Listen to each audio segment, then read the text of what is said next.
जब बात जिंदगी के इन पहलुओं की आती है तो शब्दों का इस्तेमाल सिर्फ शब्द विज्ञान के अनुसार नहीं होना चाहिए। आपने कहा मैं बहुत कंफ्यूज्ड आत्मा हूं, पर आत्मा कभी कंफ्यूज नहीं हो सकती। आप एक कंफ्यूज्ड मन है। इस शब्द को ठीक करना इतना जरूरी क्यों है? क्योंकि अगर आप इन दोनों में फर्क नहीं समझेंगे, मान लीजिए कि आप अपने डॉक्टर के पास गए क्योंकि आपको हृदय समस्या है और आपने कहा डॉक्टर मेरे लिवर में कुछ परेशानी है। वे किसी और चीज का इलाज कर देंगे, है ना? है ना? इसलिए बहुत जरूरी है।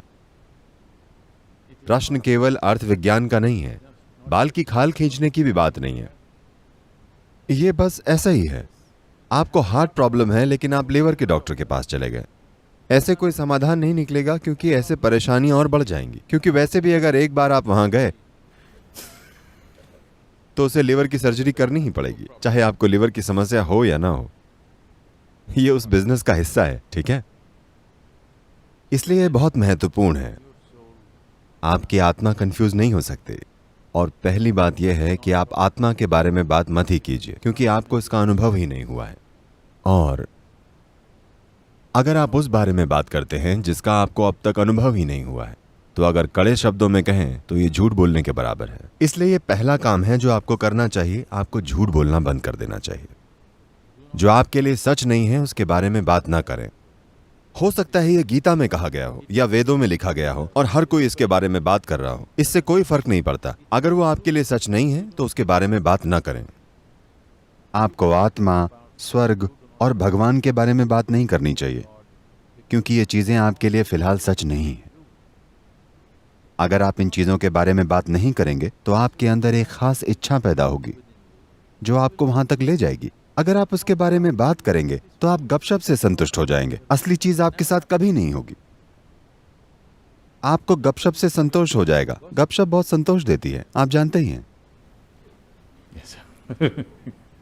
हाँ, बहुत से लोग गप मारकर सच्चाई से बचते हैं। बहुत से लोग सिनेमा जाकर सच्चाई से बचते हैं। सिनेमा का मतलब है किसी की गपशप, है ना? किसी की कहानी। मैं इसके खिलाफ नहीं हूं, पर अगर आप इससे अपने जीवन को बेहतर बना रहे हैं तो ये ठीक है। लेकिन अगर आप इसका उपयोग अपने जीवन से बचने के लिए कर रहे हैं तो ये बड़ी समस्या है ना? और बहुत से लोग इसका उपयोग जीवन से बचने के लिए कर रहे हैं। वहां आपको कुछ करने की जरूरत नहीं है। बस एक अंधेरे कमरे में जाकर बैठ जाइए और एक बाल्टी पॉपकॉर्न खरीद लीजिए। कोई प्रेम करेगा, कोई लड़ेगा, कोई जिएगा, कोई सब कुछ करेगा। आपको बस पॉपकॉर्न खाना है और सब कुछ होता रहेगा। आप रो सकते हैं, आप हंस सकते हैं और खत्म होने पर बाहर आ सकते हैं। और वे आपको बताते भी हैं कि फिल्म खत्म हो गई। आजकल वो लोग दी एंड नहीं दिखाते। आपको खुद समझना होता है कि फिल्म पूरी हो गई। एक समय था जब वे लिख देते थे दी एंड, क्योंकि हो सकता है आपको समझना है और आप अगला शो देखने लगे। इसलिए खुद को धोखे में मत रखिए। खुद के लिए जो सबसे छोटी चीज आप कर सकते हैं वो यह है कि खुद से झूठ मत बोलिए। आप अगर दूसरों से झूठ बोलना बंद कर दें तो आपके आसपास का जीवन भी जबरदस्त तरीके से बदल जाएगा। लेकिन वो मैं आप पर छोड़ता हूं, ओके? वो आपका अपना डिसीजन है। लेकिन कम से कम इस एक व्यक्ति के साथ 100% सीधी बात करें, कोई बकवास ना करें। आपको ऐसा करना ही चाहिए क्योंकि ये व्यक्ति इसका अधिकारी है और कम से कम इसके लिए इतना करना आपका फर्ज बनता है। मुझे नहीं पता कि आप किस तरह की सामाजिक और अन्य परिस्थितियों में हैं। मुझे नहीं पता कि आप दूसरों से झूठ बोलना बंद कर सकते हैं या नहीं। अगर आप ऐसा कर पाएं तो आपके आसपास के जीवन में भी जबरदस्त सुधार आएंगे। अगर आप अपने आसपास ऐसा कर पाते हैं तो बढ़िया है, आप कोई अद्भुत चीज रच पाएंगे। अगर ऐसा नहीं हो पाया तो कम से कम इस एक व्यक्ति के साथ इस व्यक्ति को झूठ मत बोलिए। कम से कम इस एक व्यक्ति के साथ 100% सच्चे रहिए।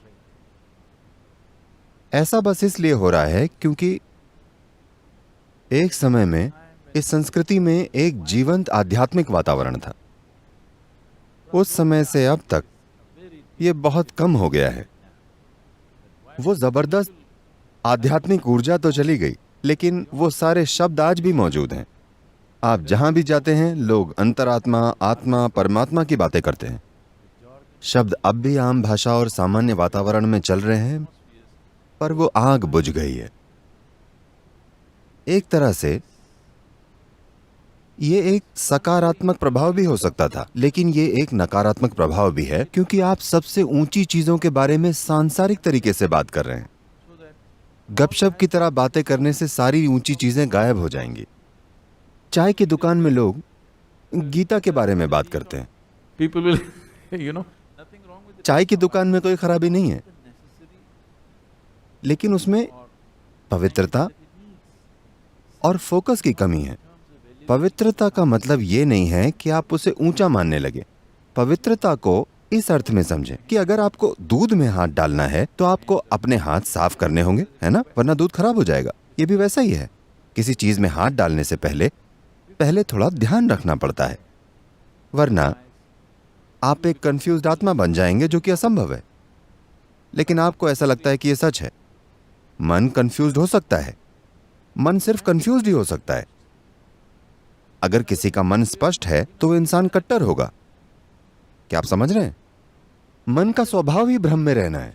यही इसकी सुंदरता है। वो हमेशा भ्रम में रहता है क्योंकि वो कुछ भी समझ नहीं पाता, लेकिन ये सब कुछ इकट्ठा कर सकता है और उस पर विचार कर सकता है लगातार। आपके तार्किक मन का यही स्वभाव है। आपका मन हमेशा कंफ्यूज्ड ही रहेगा अगर आप एक ही दिशा में सोचने वाले मूर्ख या फिर कट्टर नहीं है। मन हमेशा भ्रम में रहेगा। मन का भ्रम में होना अच्छा है।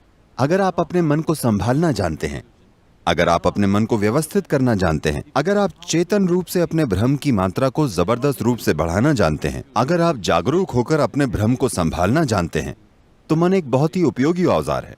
अगर आप ऐसा मन चाहते हैं जो भ्रम में ना हो, तो आप दिमाग की सर्जरी करवा सकते हैं। आधा दिमाग निकलवा दीजिए, फिर भ्रम चला जाएगा, सब साफ। आप जितने बुद्धिमान हैं उतना ही हैरानी का भाव होगा, उतने ही आप हर चीज को लेकर भ्रम में होंगे। आप जीवन को जितनी गहराई से देखेंगे उतने ही भ्रम में पड़ जाएंगे, और ये अच्छी बात है। सिर्फ ऐसा इंसान जो किसी चीज पर ध्यान नहीं देता, जो बस एक तरीके से देखता है, उसे हर चीज के बारे में पक्का विश्वास होता है। अगर आप ऐसा करते हैं, आप या तो मूर्ख होंगे या फिर कट्टर, और इन दोनों में ज्यादा फर्क नहीं है। इसलिए अभी आपका दिमाग कंफ्यूज है, क्योंकि यही दिमाग का नेचर है। आपको सीखना पड़ेगा कि आप किस तरह से कंफ्यूजन का फायदा उठा सकते हैं। अगर आपका दिमाग कंफ्यूज नहीं है तो इसका मतलब है कि यह लगातार ठीक से काम नहीं कर रहा है। यह एक ठहरा हुआ दिमाग है। आपका दिमाग एक कंक्रीट ब्लॉक बन गया है जो हर चीज के बारे में निश्चित है। नहीं तो लगातार आप ज्यादा से ज्यादा जानकारी ले रहे हैं तो यह हमेशा कंफ्यूज रहती है, क्योंकि यह हमेशा उससे अधिक सूचनाएं प्राप्त कर रहा है जितनी ये कर सकता है। बहुत सारी सूचनाएं, इतनी ज्यादा सूचना। अगर आप देखें, अगर आप इस कमरे की चीजों को थोड़ा ध्यान से देखेंगे तो आपको ऐसी चीजें दिखेंगी जिनके बारे में आपने कभी नहीं सोचा होगा। आप समझ रहे हैं? अगर आप बस किसी एक चीज को देखें तो ऐसा होने लगेगा। बात बस इतनी है कि लोग बस ऐसे देखते हैं और उन्हें कुछ नजर नहीं आता। अगर आप किसी चीज पर अच्छे से ध्यान दें तो आप देखेंगे कि एक सरल सी चींटी जीवन भर आपका ध्यान अपनी ओर खींच सकती है। उसमें इतना कुछ है। तो आसपास की हर चीज पर अगर आप भरपूर ध्यान दें तो आपको इतनी जानकारी मिलेगी कि किसी का भी मन उसे समझ नहीं सकता। जो मन ध्यान नहीं देता उसे ही लगता है कि उसे सब पता है। ध्यान देने वाला मन ब्रह्मांड की हर छोटी सी छोटी चीज के बारे में भ्रमित होता है, और ऐसा ही होना चाहिए। आपको भ्रम से दुखी नहीं होना चाहिए। आपको समझना चाहिए कि अगर आप हमेशा भ्रम में हैं तो आपकी बुद्धि काम कर रही है।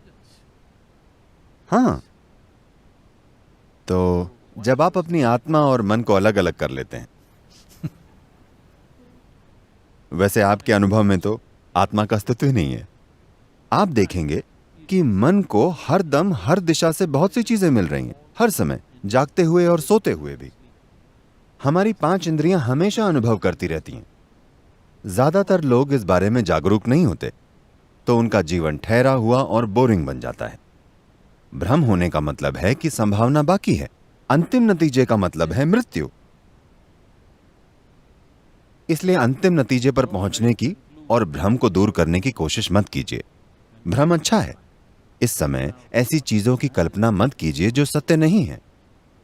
भ्रम इसलिए होता है क्योंकि आज तक कोई भी इंसान ब्रह्मांड या जीवन की प्रकृति को अपने मन में समझ नहीं पाया है। आप जीवन बन सकते हैं और जीवन को जान सकते हैं, लेकिन जीवन को कभी समझ नहीं सकते, कभी भी नहीं। आप जीवन को कभी समझ नहीं सकते, लेकिन अगर आप पूरी तरह से जीवन के एक अंश बन जाएं, तो आप जीवन को उसके असली रूप में जान जाएंगे। तो जीवन को जानने का एक ही तरीका है, खुद जीवन बन जाना। क्या आप जीवन हैं? आप आत्मा हैं या जीवन हैं? आप जीवन हैं या नहीं? आप हैं, तो वही बन जाएं। फिलहाल आप जीवन नहीं हैं। आप विचारों, भावनाओं, धारणाओं, राय और पूर्वाग्रहों का एक बंडल हैं। ये चीजें आपके अपने जीवन में ज्यादा शक्तिशाली हैं, है ना? हाँ या ना? आपकी जीवंतता से ज्यादा जगह आपके विचार और भावनाओं ने घेरी हुई है। इसलिए आप खुद को जीवन के एक टुकड़े के रूप में अनुभव नहीं कर रहे हैं। आप खुद को विचारों और भावनाओं और अलग अलग चीजों के ढेर के रूप में महसूस कर रहे हैं। आपका बहुत गलत है। आप जिंदा हैं, इसलिए सोचना संभव है। क्या आप समझ रहे हैं? आपके सोचने की वजह से आपका अस्तित्व नहीं है। आप जिंदा हैं, इसलिए आप चाहें तो सोच भी सकते हैं। लेकिन फिलहाल विचार प्रक्रिया ने इतना विवश कर दिया है कि लोगों को लगता है कि वो जीवन से भी ऊपर है। ऐसा नहीं है। जीवन से पहले आपके विचारों का अस्तित्व नहीं हो सकता। आप जीवित हैं, इसलिए आप सोच सकते हैं। विचार, अगर किसी के विचार किसी एक चीज पर टिके हुए हैं और उसे किसी और चीज की परवाह नहीं रहती, तो ऐसे इंसान की विचार प्रक्रिया अस्त व्यस्त नहीं होती। वो अपने विचार की वजह से मुक्त होता है। अस्त व्यस्त विचार प्रक्रिया आपकी रक्षा नहीं कर सकती। पर अगर आपका विचार सिर्फ एक ही चीज से जुड़ा हुआ है, तो ऐसा केंद्रित विचार, ऐसा विचार आपको बहुत सारी सुरक्षा, लक्ष्य और काबिलियत दे सकता है। वो एक अलग बात है। लेकिन फिलहाल आप उस स्थिति में नहीं हैं, तो एक सरल साधन का उपयोग करना अच्छा होगा। इस बात की चिंता ना करें कि कोई आप पर प्रभाव डाल सकता है। आपको यह समझने की जरूरत है, अगर आप खुद की रक्षा करते हैं तो खुशहाली से भी दूर होंगे। समझे आप? तो बचाव ऐसा होना चाहिए कि जिन चीजों की आपको जरूरत नहीं है, सिर्फ वो चीजें आपसे दूर रहें। आपको फिल्टर की जरूरत है, दीवार की नहीं, है ना? अगर हम आपके चारों तरफ एक दीवार बना दें, तो यह आपको जीवन से ही बचा लेगी। बहुत सारे लोग यही कर रहे हैं।